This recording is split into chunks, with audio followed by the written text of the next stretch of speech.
আমরা 100টা ওয়েল খনন করতে চলেছি। আপনারা শেষ পর্যন্ত দেখুন, আপনাদের অবশ্যই ভালো লাগবে। ও মাই গড!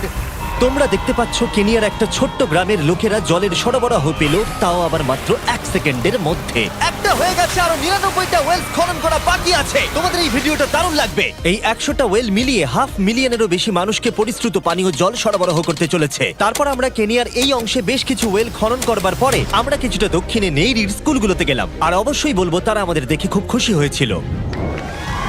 তোমরা সবাই কেমন আছো? আমি এতটা আশাই করিনি। সবাইকে স্বাগত জানানোর জন্য ধন্যবাদ। আমি বুঝতে পারছি না কি করে রিঅ্যাক্ট করব। তোমাদের সকলকে ধন্যবাদ জানাই। আমরা আসার জন্য এই গ্রামে একটা ওয়েলকাম সেরিমনি হয়ে গেল, আর নোলান তার মধ্যে অংশ নিয়ে নিল। তার মধ্যে নোলানকে দেখতে সবথেকে অকওয়ার্ড লাগছে, আর এগুলো দেখতে আমার খুবই ভালো লাগছে। আর যখন আমরা স্কুলগুলো ঘুরে দেখলাম, দেখো একজন গেস্ট এসেছে। কেমন আছো তোমরা? তোমাদের সব ঠিকঠাক চলছে তো? তোমরা সবাই ভালো থেকো।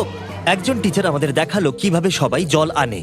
সেটা এই নদীটা থেকে, যার জল খাবার একদমই উপযুক্ত নয়। এখান থেকেই ছাত্রছাত্রীরা জল খায়। হ্যাঁ এটা তো পাগলামি। হ্যাঁ, আপনি জানেন স্টুডেন্টদের ডায়রিয়া, টাইফয়েড, নানা রকম ইনফেকশন হতে থাকে, কারণ আমরা এই জল ব্যবহার করে থাকি। তাই আমরা ওদের যতটা সম্ভব চেষ্টা করি যত্নে রাখার, কিন্তু আপনারা দেখতেই পাচ্ছেন যে কি অবস্থা। কিন্তু জীবনে বাঁচার জন্য জল তো লাগেই।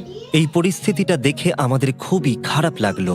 এই অস্বাস্থ্যকর জল খাওয়ার ফলে বাচ্চাদের জীবন ঝুঁকিপূর্ণ হয়ে যায় এবং কখনো কখনো সংক্ষিপ্ত হয়ে পড়ে। কিন্তু অন্তত এই গ্রামের জন্য আমরা এই পরিস্থিতিটাকে বদলাতে চলেছি। আমার মনে হয় না এটা আমার মাথায় ফিট হবে। আমার মাথাটা অনেক বড়। দেখা যাক আমরা জল খুঁজে পাই কিনা। ও ও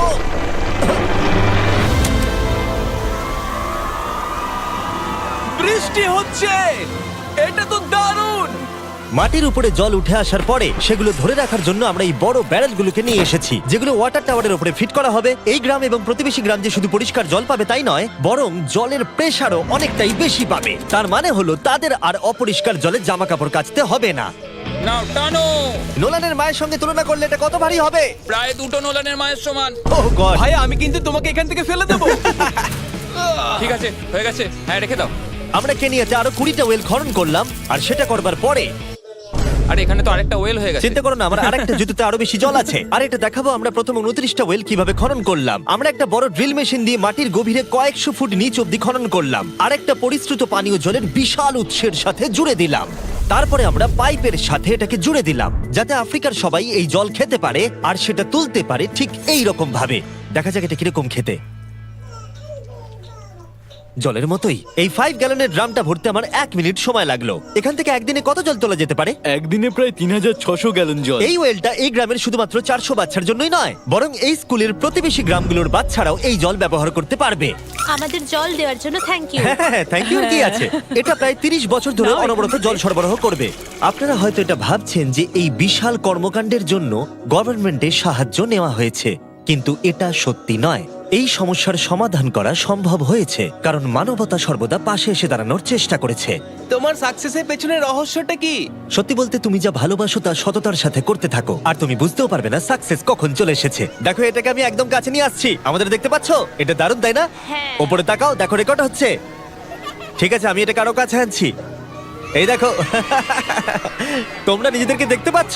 আমরা এই গ্রামের জন্য ওয়েল খনন করতে সক্ষম হয়েছি, এবং এই গ্রামের জন্য এবং আরো এরকম 12টা গ্রামের জন্য। আর যখন আমাদের ওয়েল খনন করা শেষ হলো, আমরা তো স্কুলগুলোকে কিছু ব্র্যান্ড নিউ কম্পিউটার দিয়ে সাহায্য করার চেষ্টা করলাম। আচ্ছা, আরো খুশি হবে তো? ওরা খুব খুশি হবে, খুব খুশি। পরিস্থিতিটা ভালো হয়েছে দেখে ভালো লাগছে। আমরা ক্লাসরুমগুলোকে সাজালাম নতুন ফার্নিচার দিয়ে, নতুন কিছু সেলফ রাখলাম, আর তার সাথে নতুন কিছু বই। সব স্টুডেন্টদের একটা করে সকার বল দিলাম। এটার জন্য ধন্যবাদ। Thank you mister Beast. আর তাছাড়া প্রত্যেকটা ক্লাসে একটা করে হোয়াইট বোর্ড আর একটা করে প্রজেক্টর দিলাম। তোমাদের এই প্রজেক্টর ভালো লেগেছে?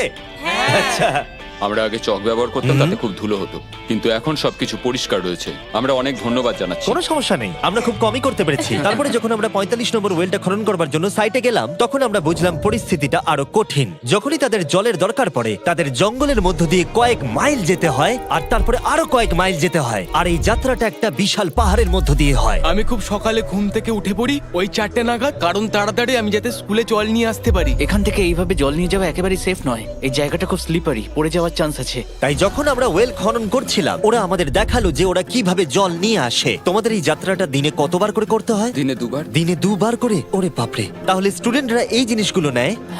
ও গড, 200 জন স্টুডেন্ট রোজ এটা করে। ভাবো এটা কতটা কঠিন। এটা খুবই কঠিন। ওরে বাপরে বাপরে, এই রাস্তাটা তো খুবই খারাপ। বাপরে, এই পাহাড়ি রাস্তা যেন শেষই হচ্ছে না। এটা আমাদের রোজ করতে হয়। আমরা দেখে অবাক হচ্ছিলাম যে এই যাত্রাটা কতটা কঠিন, আর এই মানুষগুলোকে রোজ এইটা করতে হয় অল্প একটু জলের জন্য, যদিও এই জলটা পানের পক্ষে উপযুক্ত নয়। তোমরা সাধারণত এখান থেকে জল ভরো, হ্যাঁ। আর জল ভরার পরে এই জাগগুলোর ওয়েট হয় প্রায় 40 পাউন্ড, যেগুলো এই বাচ্চাগুলোর পক্ষে বয়ে নিয়ে যাওয়ার জন্য অনেকটাই বেশি। মহিলারা এইগুলো দুটো করে নিয়ে যায়। ও, তাহলে আমি ওটা চেষ্টা করে দেখব। আর যেই জাগগুলো ভর্তি হয়ে গেল, আমাদের আবার ফিরে আসার সময় হয়ে গেল। তাড়াতাড়ি করো, চলো। আরে এ তো দেখছি একটু ঘামেনি। না না, আমি করব। আর তারপরে কয়েক ঘন্টা কেটে গেল এই অস্বাস্থ্যকর জলগুলো নিয়ে আসতে। আর নতুন ওয়েলটা হলো তাদের স্কুল থেকে মাত্র 10 ফিট দূরত্বে। তাহলে এরা এখন এখানেই জল ভরতে পারবে। আমি খুবই ক্লান্ত। আর তারপরে আমরা পরের গ্রামে গেলাম, যেখানে আমরা 46তম ওয়েল খনন করব। কিন্তু সেখানে আমরা সমস্যার মুখে পড়লাম। আমরা দেখতে পেলাম এই গ্রামটা 2 ভাগে বিভক্ত এই বিশাল ভয়ঙ্কর নদীটা দ্বারা। এর জল এখন বেশি মনে হচ্ছে না, কিন্তু যখন বর্ষাকাল আসে তখন জল তীব্র গতিতে আসে আর এই ব্রিজটাকে ভাসিয়ে নিয়ে যায়। আর এই ব্রিজটা এত গুরুত্বপূর্ণ কারণ গ্রামের লোকজন এই দিকে বাস করে আর হসপিটাল বা স্কুল হলো এই দিকে। তাই তাদের অনেকবার দিনের মধ্যে এই ব্রিজটাকে ক্রস করতে হয়। এই ব্রিজটা ভয়ঙ্কর হওয়া সত্ত্বেও এটাই তাদের একমাত্র এই অবলম্বন। নদীর যখন জল বেড়ে যায় তখন এখানকার মানুষ, শিক্ষার্থী এবং পশু পাখিকেও ভাসিয়ে নিয়ে যেতে পারে। এর আগে আমরা এই নদীটা পার করতে গিয়ে 3 জনকে হারিয়েছি। এই প্রাণ চলে যাওয়া অপূরণীয় ক্ষতি, এবং তা কখনোই মেনে নেওয়া যায় না। আমরা যেই এটা শুনলাম, আমরা সিদ্ধান্ত নিলাম আমরা সাহায্য করব। সুতরাং যখন এখানে নতুন ব্রিজ তৈরির কাজ শুরু হলো, যেটা তাদের ওয়েলের কাছে নিয়ে যাবে, তখন আমরা 2000 মাইল পেরিয়ে চলে গেলাম কেনিয়া থেকে জিম্বাবুয়ের উদ্দেশ্যে। আমরা আফ্রিকাতে 1 সপ্তাহেরও বেশি রয়েছি এবং আমাদের আরো ওয়েল খনন করতে হবে। তোমার গায়ে গন্ধ বেরোচ্ছে। এটা অদ্ভুত, কিন্তু আজকে আমি স্নান করেছি। ঠিক আছে, আমাকে শেষ করতে দিলে আমি হাত ধরে নামিয়ে নেবো। তোমরা কি আমাকে বাকি ওয়েলগুলো খনন করতে সাহায্য করবে? ঠিক আছে।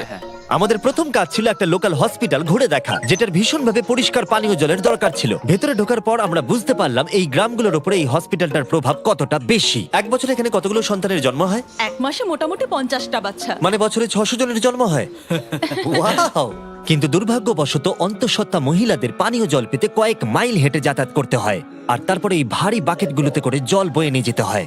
যাই হোক, ভালো খবর হলো এটা, আমরা একটা নতুন মডার্ন ওয়েল পাম্প কনস্ট্রাকশন করছি। ভালো করে, ওদিকটা। এখন যেটা প্রয়োজনীয় সেটা হলো এগুলোকে চালু করা। যাই হোক, নোলান, তুমি কি তৈরি? আমি তৈরি। ওভার! একটা ড্রামাটিক জুম ইন করো। নোলান, আমি বাটন প্রেস করলাম, জল কি পড়ছে? জল পড়ছে। তোমরা একবার গিয়ে দেখবে নাকি? হ্যাঁ, চলো যাওয়া যাক।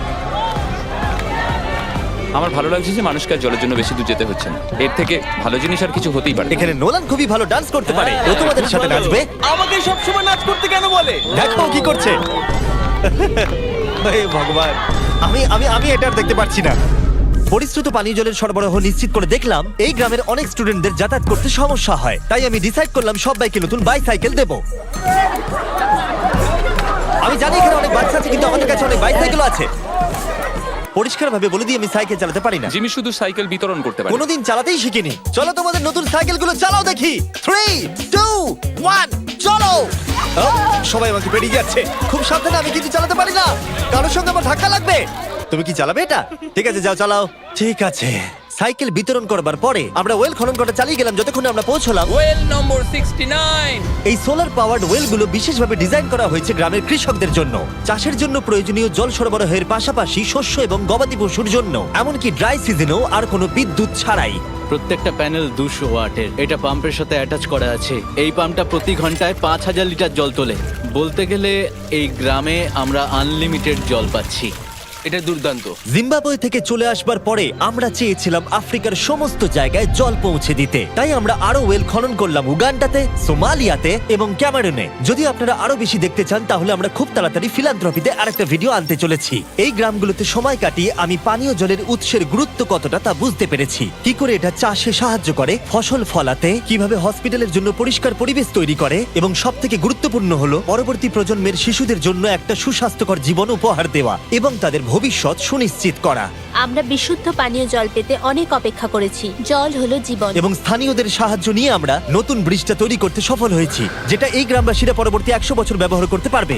আমাদের জীবন এখন সুরক্ষিত, আমরা সব একসঙ্গে থাকতে পারবো, দুশ্চিন্তা দূর হয়ে গেছে। এই ভিডিওতে আমরা 100টা ওয়েল খনন করে অনেকের জীবন বদলে দিয়েছি, কিন্তু এটা যথেষ্ট নয়। তাই এই ভিডিও ছেড়ে যাওয়ার আগে আমি রিকোয়েস্ট করছি beastphilanthropy.org/wales এ যান, অথবা ডেসক্রিপশনের লিংকে গিয়ে সম্ভব হলে কিছু টাকা ডোনেট করুন। আমরা এই ভিডিও থেকে একটা টাকাও প্রফিট করছি না, আমরা এখান থেকে পাওয়া টাকার পুরোটাই কাজে লাগিয়ে দেবো ওয়েল খনন করতে, যেটা তোমরা ভিডিওতে দেখলে পৃথিবীর চারিদিকে। আমি জানি এটা শুনতে খুবই অদ্ভুত যে একটা ইউটিউবার এই সবগুলো করছে, কিন্তু কাউকে তো এটা করতেই হবে। কিন্তু জানি না এটা কারা করবে, তাই আমরা করছি। আমরা যতটুকু করতে পেরেছি তাতে অনেকের জীবন বদলে যাবে বলে আশা করছি। আর ফাইনালি 100তম ওয়েল। ও মাই গড, আমাকে ক্ষমা করে দাও।